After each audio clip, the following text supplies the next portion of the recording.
شايفين المنظر هذا؟ هذه منجزات اللي بيحرر القدس في بلدي.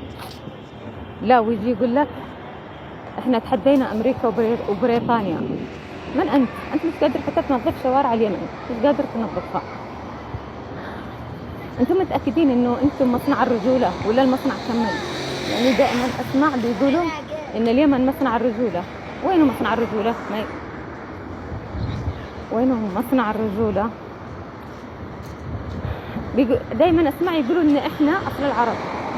كيف اصل العرب وانتم منبطحين لاذناب الفرس؟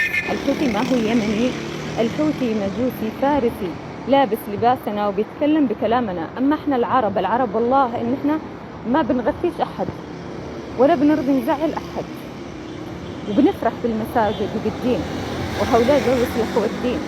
لكن انتم احنا شعب مدعسه، والله لا تخرجوا وبيخرجكم الجوع يا مدعسه الحوثيين. صرتوا اضحوكه بين العرب.